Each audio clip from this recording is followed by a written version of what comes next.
This week, we talk about a ton of new Avengers Doomsday rumors and news. We get a few much anticipated updates in James Gunn's new DC universe. We talk about a ton of upcoming reboots and remakes, and a whole lot more. Welcome to the Infinite Taylorverse.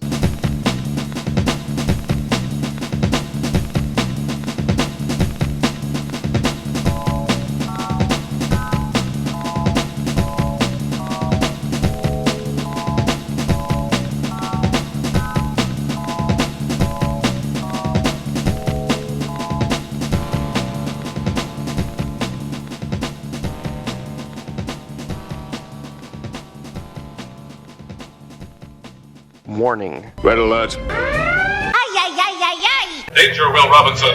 Danger. That's the emergency alert. This episode is full of spoilers for some of the latest and greatest nerdy movies and shows. Spoilers. Listener discretion is advised. What's up, everybody? Welcome to the Infinite Taylorverse podcast. I'm Billy Taylor. An empty accent. And we're back. We hope you guys had a fantastic Thanksgiving season and had all the food and all the things, but we are back to talk about all the fun nerd stuff happening out there.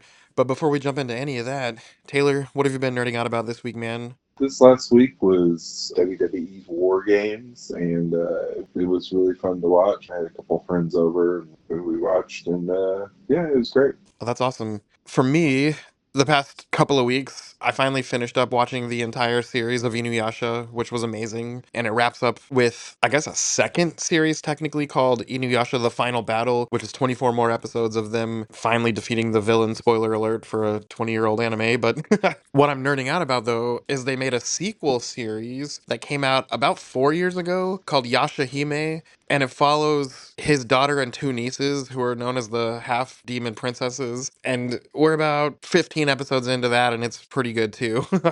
That's awesome.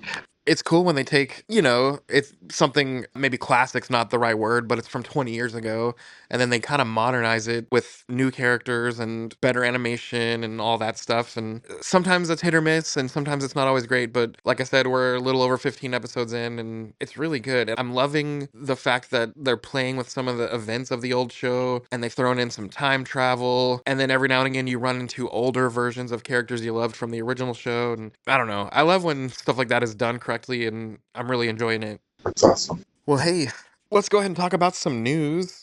As we get closer and closer to that Avatar Fire and Ash movie coming out, we know that Avengers Doomsday is supposedly going to have its first trailer at the beginning of that movie, and a few more leaks and rumors and all this stuff keeps coming out. But the latest rumor, I guess, is that this trailer is going to come even sooner than that because next weekend is Tokyo Comic Con, and it sounds like they're going to release that trailer during Tokyo Comic Con. And even if they don't officially release it to the public, there's going to be leaks out there.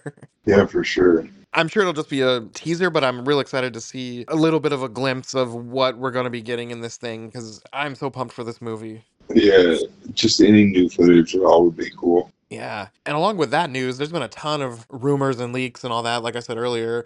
The first one that I read recently was that we're going to see Galactus and Silver Surfer show back up. And it sounds like when they are, shoved into wherever that portal led them at the end of Fantastic Four First Steps, it sounds like there's going to be a tiny scene in this Doomsday movie where we see the TVA dealing with some stuff of them, I guess, messing with the area that they wound up in where they're not even supposed to be. So the TVA comes in to deal with it. I don't know how true this is, but I read a whole thing about it, and something's going to cause these guys supposedly to show back up. So it'll just be interesting to see if that's true. Yeah, for sure. Speaking of the TVA and all that, another thing said that we're going to see some epic battle between Loki and Doctor Doom at some point. And that makes a little more sense to me than the other news I just read because, I don't know, if he's messing with all of these realities and trying to merge them, I can see Loki, who's kind of been protecting that, having to step in to try to fix things as well. I could see that. Another thing that they said was if you can picture back from Fantastic Four First Steps when they're showing that whole scene with all the people sitting in their chairs from around the world and the one from Latveria is empty. The latest thing I read about Doctor Doom is that he's not the Doctor Doom from that Earth. He happens to be a Doctor Doom from a different Earth who is going around either recruiting or killing Dooms who don't join him, and that happened to be one that was not going to join him, and that's why he was missing in that movie because he killed him, the Doom of Okay. Doomsday.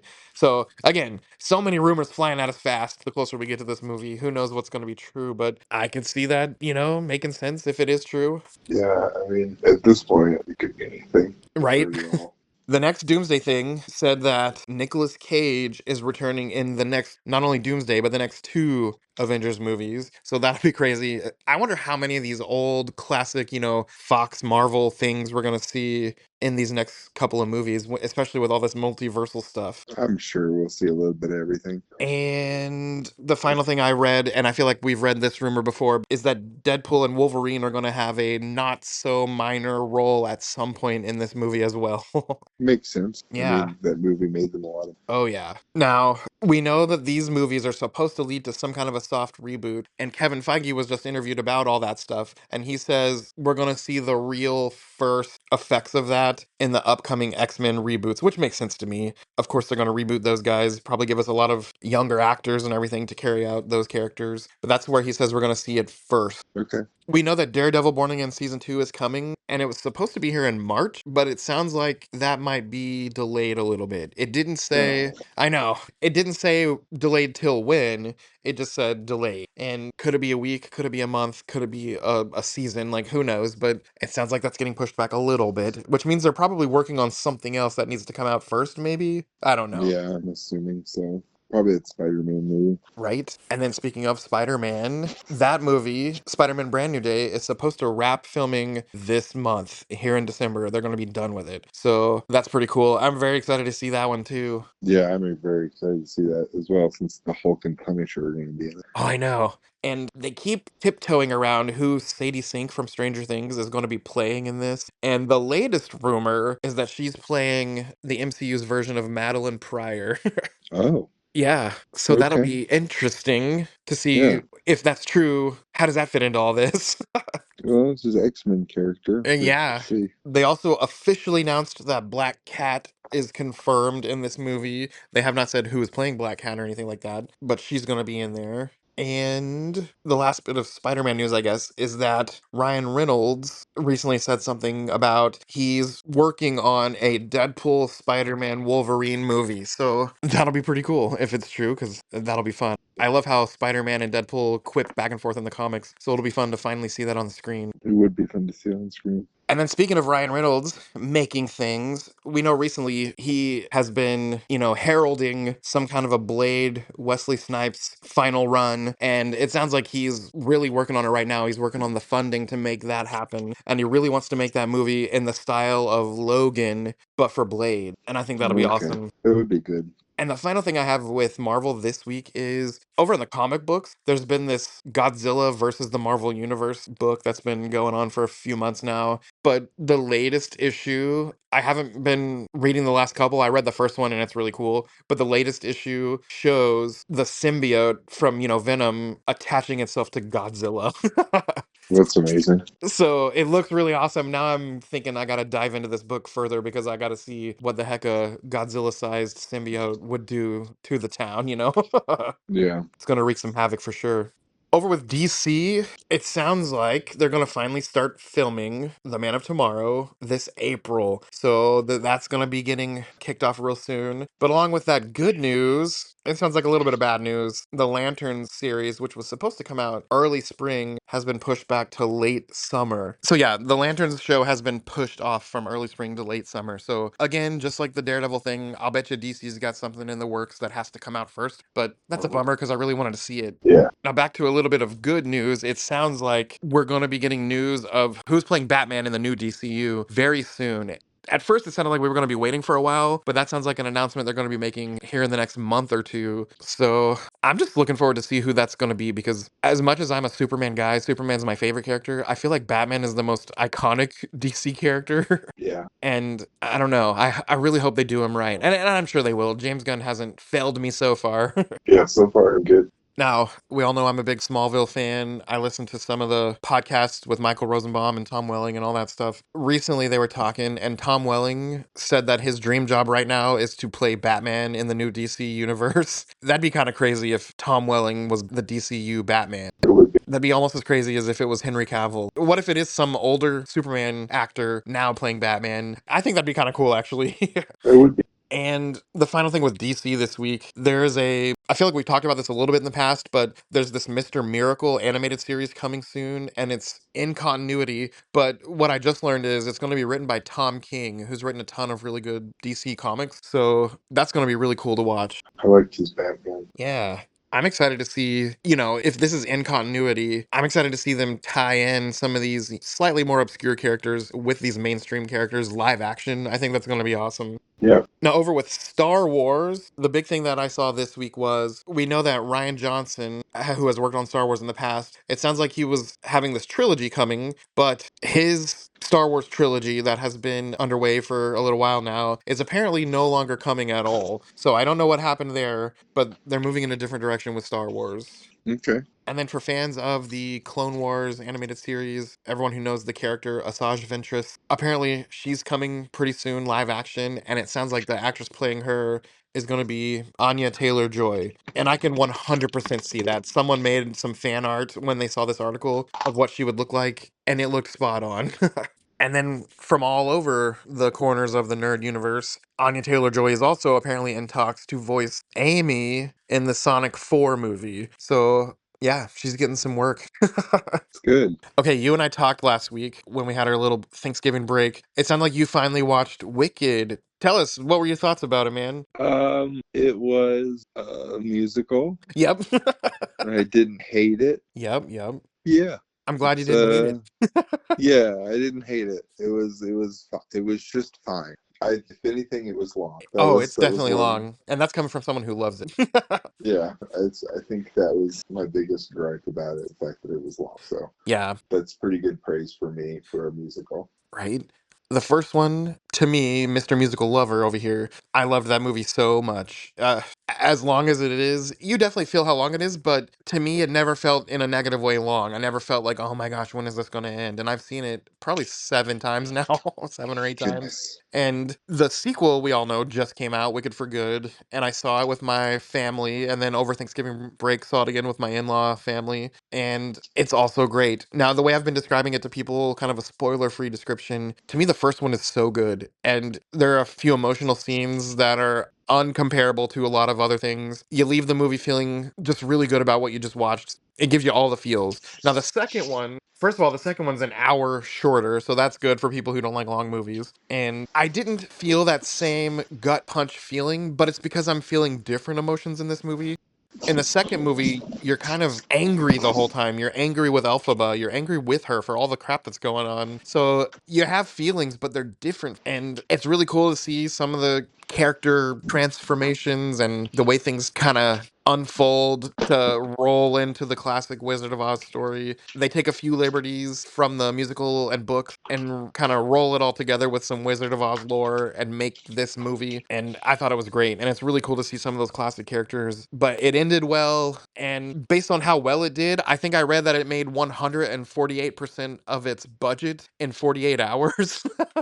So the movie did well, first of all, financially. And based on how well it did, Universal has said they're teaming up with Winnie Holtz and Steven Schwartz to make some new Wicked spin-off movies. There will be original pieces. The story with Elphaba and Glinda are over, but we're going to revisit these worlds eventually with new movies, and I think that's kind of cool. Okay. And then the author of the book Wicked, which came out decades ago at this point, also announced a new book that he's coming up with. It's a prequel book about specifically Glinda. And it's crazy. I knew of three Wicked books. There was the original one, Wicked, and then the sequel called Son of a Witch, which follows her son, and then a third one called A Lion Among Men, which follows the Cowardly Lion.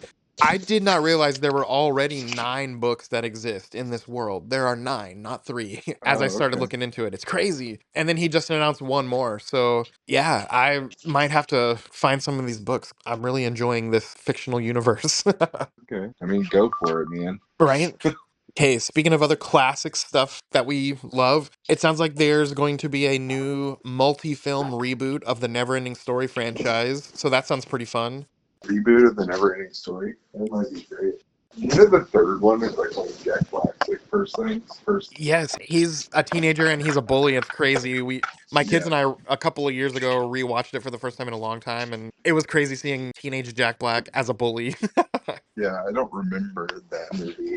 I just remember the Never-Ending Story. I remember the big rocky ball, and then I remember the horse drowned in Yeah, the setting. I wonder if they'll remake that scene. They probably will. It's like super important. Yeah. The thing I remember the most about the third Neverending Story is for some reason it's a different kid and the puppets looked different. The puppets of the characters and everything looked different. So I wonder if maybe it didn't have Jim Henson Studios anymore. I don't know. I don't know at all, but I just remember the puppets looking different and I thought that was kind of weird. Oh, okay. Let's see, another franchise people love, Ash and the Evil Dead. It sounds like Bruce Campbell's returning as Ash in a new movie called Evil Dead Burn. Oh, awesome. So that'll be awesome, yeah. We've been talking a little bit about a live action Last Ronin movie. It sounds like that's still coming, but it's been delayed for a while because they're making a new live action Ninja Turtles movie before they make that. So hopefully this is a good thing because I really wanted to see that movie. Yeah. Here's kind of a crazy one. It sounds like they're making a live action Up, the Disney Pixar movie Up, and Harrison Ford's going to be playing the grumpy old man character, Carl Fredricksen. Yeah. I don't see that at all. So, That's hilarious. someone put a picture of him as he looked recently in the Captain America movie right next to Carl from Up, and I'm not gonna lie, it looks pretty similar. Oh, have you ever read any of those Berserker comics created by Keanu Yes. Reeves? Well, Oh, not those. No. it sounds like they're finally making a movie of that on Netflix. So, Okay. yeah, that'll be kind of cool. It will be cool. And speaking of Keanu, they also just announced a fifth Matrix movie coming with him starring again. So they are milking that universe, man. I'm always down for those, even if they get worse. Right? For Game of Thrones fans, George R. Martin just said that there are sequels in the works. We've had a few prequels coming up, but it sounds like he's making some sequels as well. So we got that coming. Meh. Did you did you guys ever watch Squid Games? I can't remember. No, we never did. It's always one of those things where like you want to watch it, and they're like, "Yeah, Well, I know that it was a big hit for a lot of yeah." people, and Emily and I watched it. It is kind of crazy. It's pretty crazy. I've heard it's good. Yeah, it is pretty good. There's a lot of things that happen that you just don't see coming. But they just announced a new spin-off called Squid Games US is going to start filming in 2026. And Netflix has already made those game shows where it's Squid Games-esque, but this is an actual show. It's just a spin-off that takes Okay. place in the United States instead of Asia. So Okay. that'll be interesting to watch too. Yeah. My final bit of news over here is after 50 years, the Super Sentai series, the one that Power Rangers has been based off of for decades, where, they'll have their show and then a year or two later, the United States will take that footage and mix it with some American actors and make Power Rangers. Well, that show, after 50 years, is finally finishing in 2026. So that's crazy. I wonder if people over there feel the same way that we felt when Power Rangers ended over in the United States after 30 years. Huh. I don't know. For them, I feel like it's probably even bigger than it was for us with Power Rangers. Yeah, Super Sentai might be a little bit bigger of a show over there than Power Yeah, Rangers is over here.